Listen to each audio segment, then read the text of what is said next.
Bonjour et bienvenue sur Local Mania, le podcast local et des amoureux des points de vente. Alors pour cette saison 2, on va partir à la rencontre de ces entrepreneurs. Non, pas ceux qui brillent sur LinkedIn, non, les vrais. Ceux qui préfèrent passer du temps avec leurs équipes, ceux qui créent des emplois à Lille, à Brest, à Marseille, ceux qui animent nos centres-villes et nos régions, ceux qui ont des idées un peu folles et qui les lancent dans la vraie vie. Bref, des belles personnes qui vont nous raconter, en toute franchise, leurs belles histoires.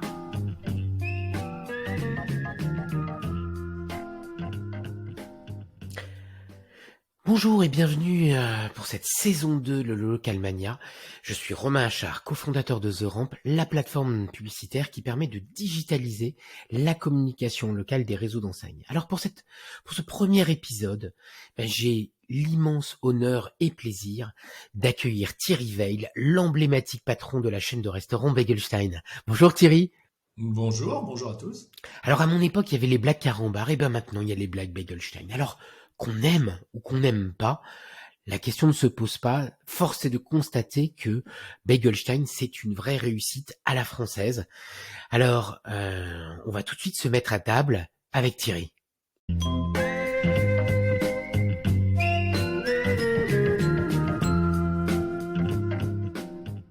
Il est 10h, Thierry.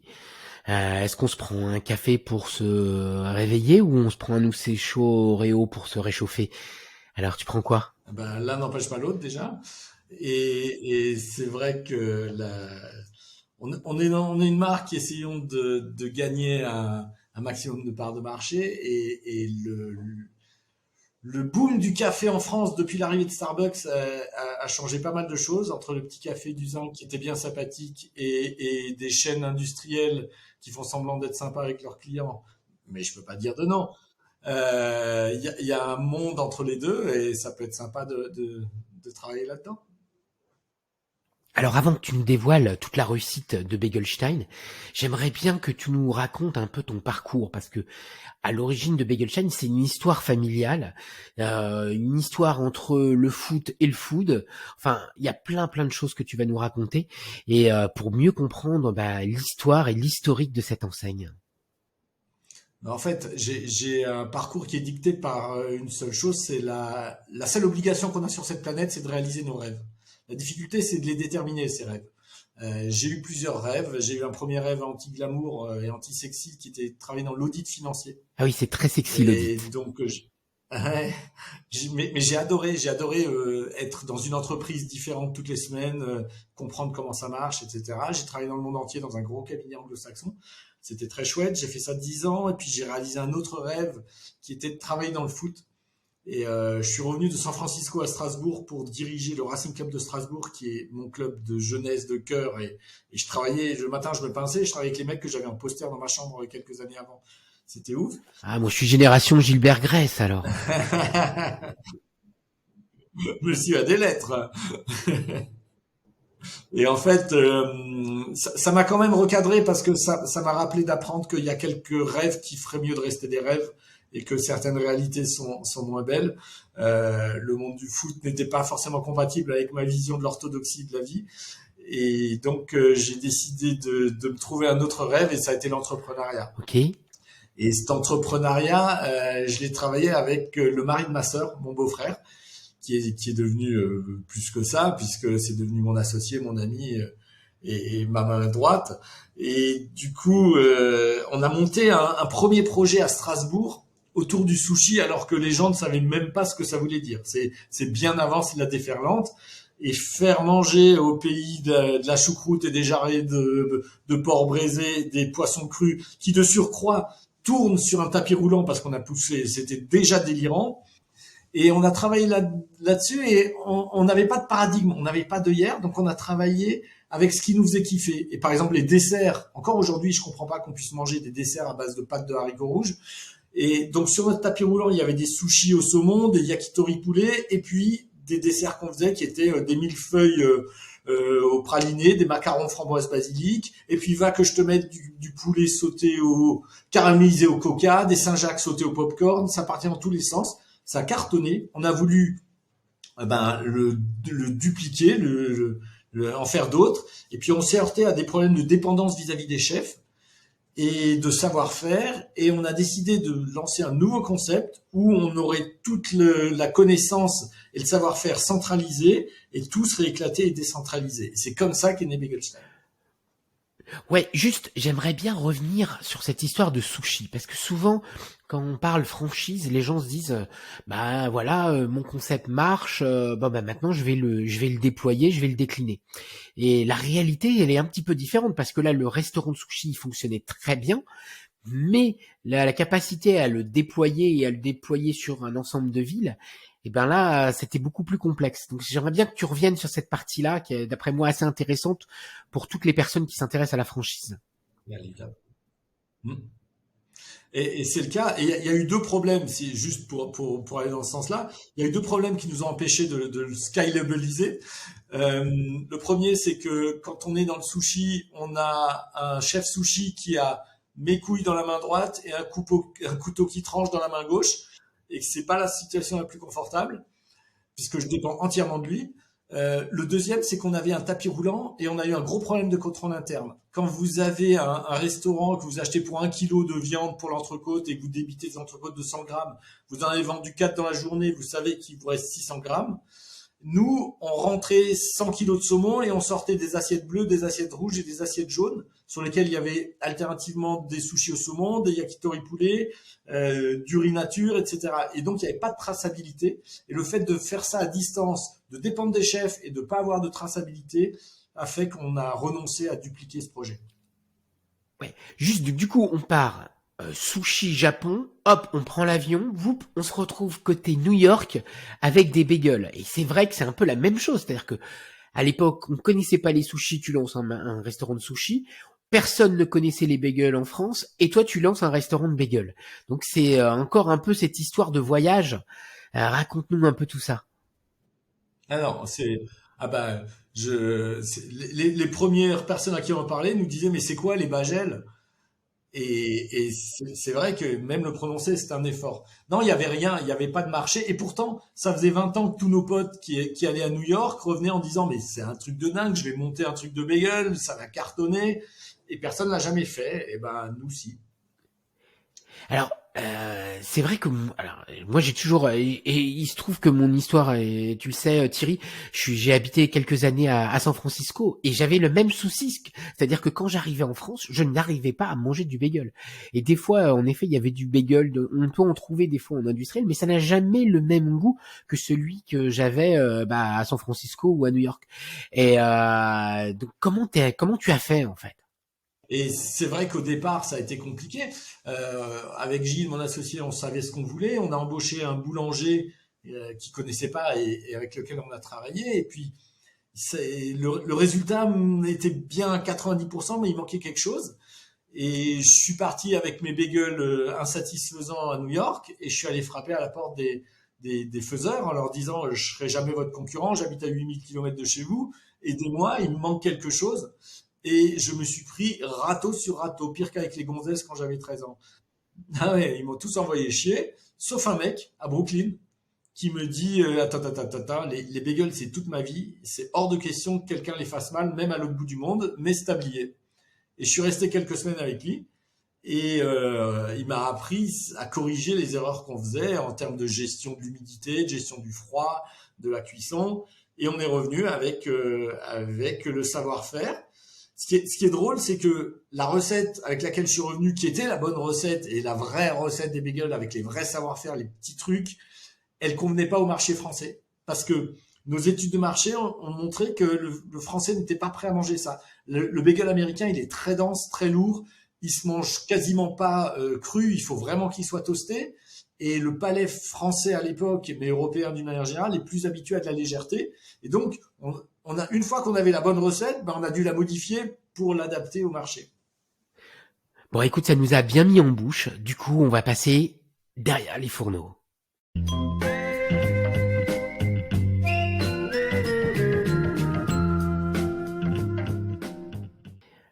Ah là là, il fait chaud. Donc, Eh ben, écoute Thierry, tu vas nous raconter maintenant les secrets de Begelstein, pourquoi ça marche, comment tu as créé et quels sont un peu les facteurs clés de succès de cette enseigne. En fait, quand on a créé Begelstein avec Gilles, on a fait reposer toute cette histoire sur deux piliers. Le premier, c'est un état d'esprit déglingué. Je dis le premier parce qu'il a été très important dans la construction de la marque. Pourquoi? Parce qu'on a accepté quelque chose que peu de marques, voire aucune, n'acceptent. On a accepté que des gens ne nous aiment pas, voire nous détestent. C'est compliqué. Quand toutes les marques commerciales ont pour objectif d'être aimées de tous pour augmenter le chiffre d'affaires. Nous, on s'est dit, on va prendre un angle d'attaque qui est que on va créer quelque chose chez les gens que certains vont peut-être détester, mais ça va nous faire apprécier des autres. Et ça a été exactement ce cas-là. On a un humour qui est corrosif, on est très borderline, et il y a des gens que ça offusque, on en est désolé, mais c'est notre parti pris. Et à contrario, ceux qui nous suivent sont ultra fédérés derrière nous. Donc ça, c'est un premier point. Ça se décline de plein de manières. Ça va à la Saint-Valentin, quand tous les restaurants du monde offrent une rose, nous on offre un préservatif parce qu'on pense que ce sera plus utile ce soir-là. Toutes les opérations qu'on a déjà faites, il y a plein de choses. Le deuxième pilier, c'est que tout doit être super bon, ne serait-ce que pour justifier l'humour du premier pilier. Si c'est pas bon, c'est pas drôle. Donc, on a une obligation à ce niveau-là et on s'est fixé comme objectif de fabriquer tout ce qu'on vend. Tout ce qu'on vend, on le fabrique. Et on le fabrique à partir d'ingrédients nobles. C'est pas de la poudre de cookies qu'on réhydrate et qu'on met dans un four en disant on l'a fait nous-mêmes. C'est des vrais boulangers pâtissiers avec du beurre, du lait, des œufs, du chocolat, etc. Pour les pâtisseries, c'est des vrais bagels faits par des pâtissiers. Donc, on a cette authenticité. Tout est en ultra frais chez nous. Je gagnerais beaucoup plus d'argent si c'était pas le cas. Il n'y a pas de conservateur. C'est ultra healthy et ultra cohérent avec nos valeurs. Et ces deux facteurs ont permis d'avoir une fédération et une vraie communauté de Begelstein, et avec des produits qui plaisaient vachement au public au départ. Et ça a été la conjonction des deux qui a permis à la marque de grandir. L'autre facteur clé de succès, c'est que comme on est franchiseur, on va livrer tous les jours ou tous les 2 jours tous les produits nécessaires. Il n'y a pas besoin d'extraction, il n'y a pas besoin de cuisine, il n'y a pas besoin de congélateur, il n'y a pas besoin, et ça fait que ça coûte pas très cher d'ouvrir un Begelstein, et ça a permis de multiplier aussi l'histoire. Ouais, si je peux juste revenir, Thierry, sur cette histoire d'humour, parce que c'est quand même assez fou quand même.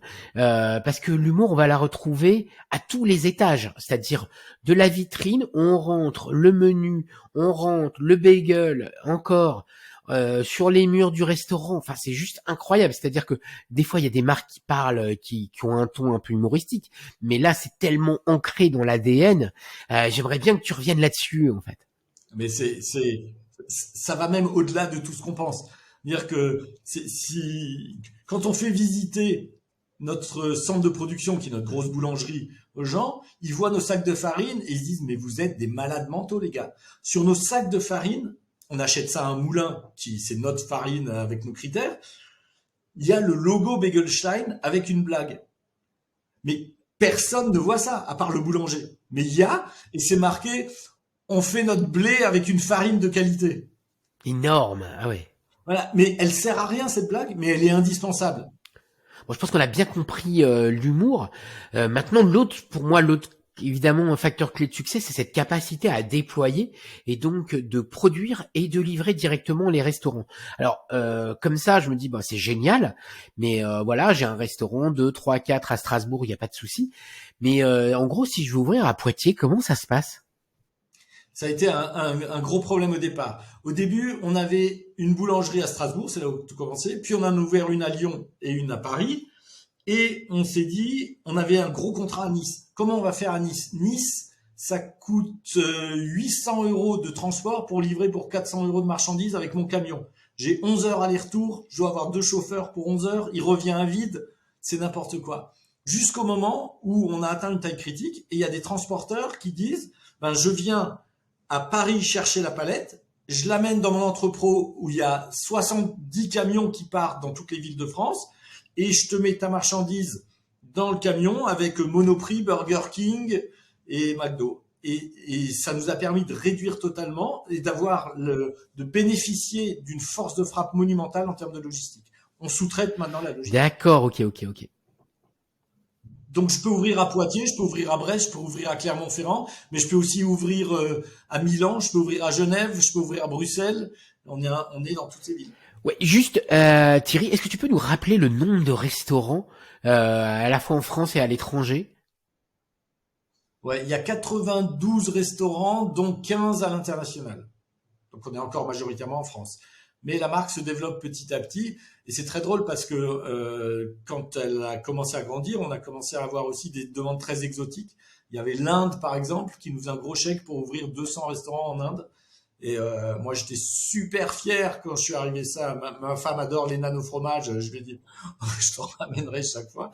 Mais en fait c'est compliqué et on a un énorme partenaire suisse à notre capitale dont le CEO a dirigé l'expansion de McDo Europe et qui a été très très influent dans notre décision stratégique et on a renoncé c'est trop tôt pour nous.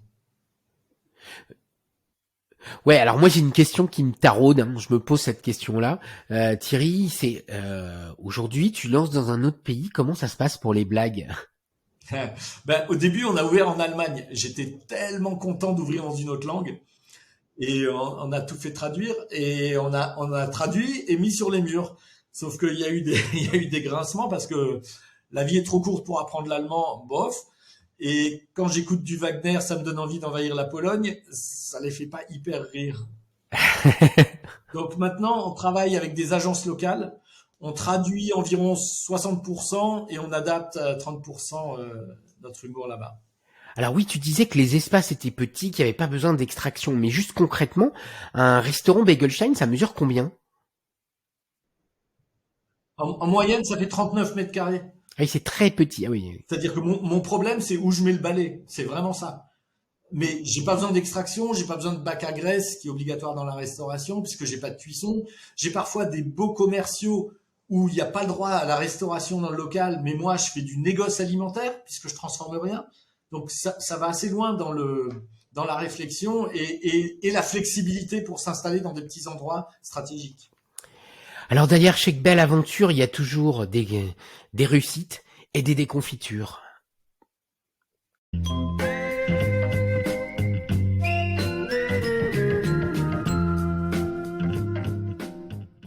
Alors Thierry, j'aimerais bien que tu nous partages, en gros, tes plus beaux succès et tes plus beaux échecs, parce qu'on sait tous que, évidemment, les échecs, c'est ce qui fait avancer. Ça fait partie de l'histoire. Si tu peux revenir là-dessus. Ouais, clairement, et ils sont fondamentaux ces échecs. Alors pour parler d'abord des succès, il y en a heureusement beaucoup. C'est quand même une aventure humaine extraordinaire.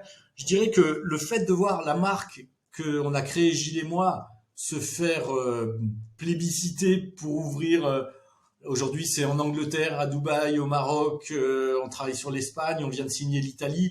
C'est assez dingue de voir que des cultures différentes, des mondes différents ont envie de la marque qu'on a créée. C'est un beau succès. Un autre beau succès que je peux pas m'empêcher de citer, c'est que c'est le kiff de nos franchisés. Nous, on vit qu'à travers nos franchisés. C'est quand même des gens qui ont pris la marque qu'on a créée, qui lui font confiance et qui l'ont mis au-dessus de leur tête. Et quand on arrive à les satisfaire, c'est énorme. Et par exemple, on a bien écouté nos clients finaux qui nous disaient on adore les bagels, c'est dommage, il nous manque un truc avec à côté. Des frites, ça serait sympa. Sauf que nous, il n'y a pas d'extraction. Donc, impossible. Travailler avec des friteuses sans huile, c'était pas conforme avec nos normes qualitatives. Et on a réussi à travailler avec des fabricants de friteuses sans extraction. On a lancé nos frites qui sont des frites fraîches par un taré de la pomme de terre qui nous fait des frites, qui nous fait de ces pommes de terre juste pour nous. Et on a lancé les frites depuis maintenant un peu plus d'un an et c'est un carton absolu. Nos franchisés ont permis d'avoir des plus valeur ajoutée, plus chiffre d'affaires très important. Ça a ramené de nouveaux clients et c'est chouette de travailler avec une équipe sur un nouveau projet, de voir qu'on arrive à le concrétiser alors que c'était impossible au départ et de voir que ça amène de la valeur ajoutée au réseau. C'est une belle histoire. Au niveau des déconfitures, alors il y en a eu une énorme. qui a été très importante. C'est qu'on a fait une levée de fonds en 2017 avec ce partenaire suisse et avec l'argent qu'on a levé, on a changé notre stratégie. C'est-à-dire qu'on s'est dit, on va arrêter la franchise et on va repartir en succursale parce que la franchise, c'est très immatériel, il n'y a rien à l'actif de nos bilans et en achetant des fonds de commerce, on redonnait de la structure et de la substance à l'actif de nos bilans. Et donc, on a arrêté le développement en franchise. Et en un an, on est passé de 3 à 22 restaurants, à nous. De 50 à 400 salariés, avec... Oui, c'est quand même étonnant parce que si vous aviez quelqu'un qui finalement qui avait déployé des franchises McDo, ça semblait logique. Ouais. Mais moi, je suis pas McDo, malheureusement. Et les enjeux sont pas les mêmes. Le McDo, vous savez que c'est avant tout une histoire immobilière, c'est-à-dire qu'ils achètent les murs et ensuite ils essaient de trouver quelqu'un pour leur louer. Et donc, on est reparti sur de la succursale, ce qu'on avait fait au départ, hein, mais vite, trop vite, et avec pas assez de moyens de contrôle. Et ça a été une boucherie puisqu'on a cramé du cash pour cramer du cash. On a perdu pas mal d'argent. Et la question a été de se dire comment on s'en sort, puisque j'ai des beaux commerciaux, je peux pas les arrêter à la minute. Et ça a été compliqué. Et quand on a commencé à entrevoir la lumière, est venu le Covid. Et le Covid nous a obligés à repenser plein de choses chez nous. Ça a été ultra bénéfique. Et dès la sortie du Covid, on est redevenu bénéficiaire, on a apuré, on est redescendu à 5 restaurants versus 22, etc. Et donc, ça a été, on est passé pas loin de la guillotine, mais ça a été très salvateur finalement. Alors quand j'ai préparé le sujet, il y avait une anecdote que tu avais sortie autour de la différence entre un franchisé et un manager de restaurant. Est-ce que tu peux nous raconter l'histoire? Ouais, ben c'est assez clair que on a il y a un restaurant à Strasbourg par exemple où c'est un gros emplacement, un plus qui ferme à 22 heures le samedi et le 18 heures, le samedi à 18 heures je passe devant, il n'y a plus rien à vendre dans la boutique, il n'y a plus rien, il n'y a plus un grain de sésame. J'ai juste des vendeuses qui sont accoudées au comptoir sur leur téléphone et quand je rentre, elles me disent oh là là, monsieur Veil, on s'est fait défoncer toute l'après-midi, ça a été une boucherie. Je regarde les chiffres et les chiffres sont effectivement, on a bien travaillé, mais surtout je regarde les chiffres de la veille de la commande qu'elles ont passée et c'est là qu'on voit que la commande est sous-évaluée de 30% pour organiser le fait qu'à 18h il n'y ait plus rien, pour appeler leur manager en disant il n'y a plus rien, est-ce qu'on peut fermer la boutique? Un franchisé qui a mis ses couilles sur la table, il raisonne pas du tout comme ça.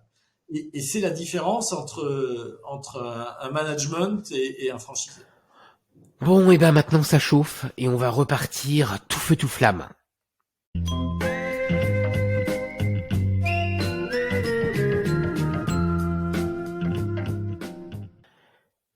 Alors là, l'idée, c'est plutôt que tu nous racontes tes beaux projets pour 2023. Qu'est-ce qui va te motiver? Comment la chaîne va évoluer? Raconte-nous un peu tout ça, s'il te plaît. Alors, les beaux projets, on en a beaucoup, nous, on n'arrête jamais. Dans le désordre, donc, on a nos ouvertures en Italie qui commencent dès le mois de janvier. On a un nouveau partenaire italien pour une master franchise entre Milan et Venise pour 15 restaurants. On a le déploiement on a de nouvelles ouvertures en Suisse.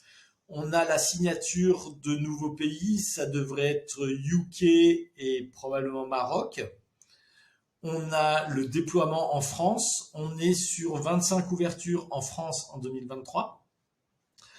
On a des nouvelles marques virtuelles, c'est-à-dire qu'on ne se contente plus de vendre que des bagels, mais on vend à travers d'autres marques sur les plateformes de distribution.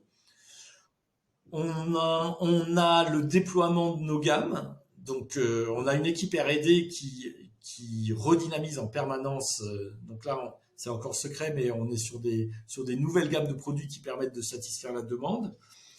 On a changé nos modes de travail sur la communication, qui est un point clé, tu l'as compris pour nous. Pour la première fois depuis longtemps, on travaille avec une agence de com'. Donc c'est extrêmement, ça apporte beaucoup de sang neuf à la communication. Voilà, donc c'est des gros projets. Parfait. Alors juste, je reviens sur les recettes parce que j'adore, en général, il y a toujours des équipes R&D qui imaginent des choses, des recettes, des choses comme ça. Est-ce que tu peux revenir là-dessus? Ah ouais, ouais, c'est fondamental et on aime bien, Gilles et moi, on aime bien dire lâchez-vous, n'ayez aucune barrière. De temps en temps, ça donne des choses un peu étranges, mais c'est fascinant. Là, on a dernièrement, on renouvelle notre gamme de desserts et puis faut aussi qu'on puisse s'adapter à nos nouveaux pays. Si demain on va au UK ou au Maroc, c'est pas la même chose. Donc il y a une équipe R&D. On travaille beaucoup en ce moment sur l'offre végane. Et à partir de la semaine prochaine, on va communiquer dessus parce que c'est une demande de plus en plus prégnante de notre clientèle. On a depuis longtemps une offre végane, mais on va l'élargir parce qu'elle prend de plus en plus de place dans notre mix de vente. Et c'est à nous d'apporter une diversité sur ce vegan à nos clients. Et pour la petite histoire, et la réflexion, c'est de dire, est-ce que le faux carnet et la fausse protéine et correspond à l'image de Begelstein. Ouais, passionnant. Passionnant comme le digital, hein, on peut plus s'en passer. Donc, et le digital dans tout ça?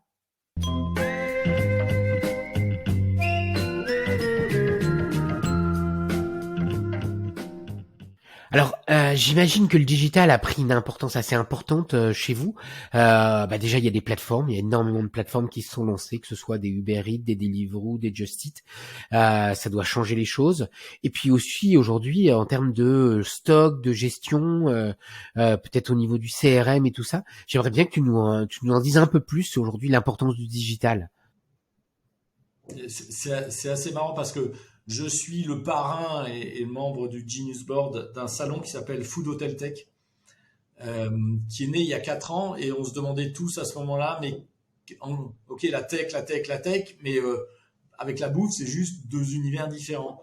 Et 4 ans après, on voit à quel point c'est non envisageable de ne plus avoir une dimension totale tech. Et cette food tech, elle a pris une telle ampleur. Euh, Mon client numéro un, mon premier client, il s'appelle Conglomérat Deliveroo Uber Eats Just Eat. Il vient tout le temps dans mes boutiques, il n'arrête pas, et chaque fois qu'il vient, il me dit tu me fais une remise de 30%? Sinon, je viens plus. Ça change beaucoup d'équilibre. Il a fallu se réorganiser autour de ça et réintroduire une nouvelle dimension de la communication digitale sur ces plateformes, d'où les marques virtuelles. Et ensuite, pour chaque marque, j'ai 3 tablettes dans mon restaurant. J'ai une tablette Just Eat, Deliveroo, Uber Eats. Je fais 5 marques virtuelles, j'ai 15 tablettes. J'ai des restaurants, j'ai plus de tablettes qu'il y en a chez Darty, ça devient fou. Donc il faut qu'on ait des opérateurs, sachant que ce chiffre d'affaires, il est opaque. C'est quand même fou de me dire que j'ai aucune vision du chiffre d'affaires que je fais, et parfois ça représente 20% du chiffre d'affaires, je ne sais pas ce que je vends, parce qu'il appartient. Donc il y a un transfert de clientèle. À qui appartient la data? Est-ce qu'elle est à Deliveroo ou à moi? Ça change tellement, c'est vertigineux tout ce que ça change. Après, moi, j'ai des franchisés qui passent commande tous les 2 jours chez moi, qui vont générer des ordres de production en ultra frais avec des flux tendus. Il faut pouvoir suivre ça, il faut pouvoir piloter des marges, mais piloter des marges, ça veut dire ce qu'ils achètent chez moi, ce qu'ils achètent ailleurs, ce qu'ils vendent à travers leur caisse, ce qu'ils vendent hors caisse. On se retrouve avec des univers qui sont apparus tout d'un coup, et il faut faire face et garder le lien avec le client, communiquer avec le client qui ne vit plus qu'à travers son smartphone, et même quand il se promène dans la rue, il lève plus la tête. Waouh, c'est c'est dingue. Et alors que mon métier, c'est de fabriquer du pain et de le vendre. C'est juste fou. Donc on est obligé de prendre en compte tout ça. Alors on a des partenaires, on a des analyseurs de data, on a des centralisateurs de tablettes pour les agrégateurs, on a des outils de pilotage qu'on met en place, mais tout ça est extrêmement compliqué. Ah oui, je comprends. Ouais.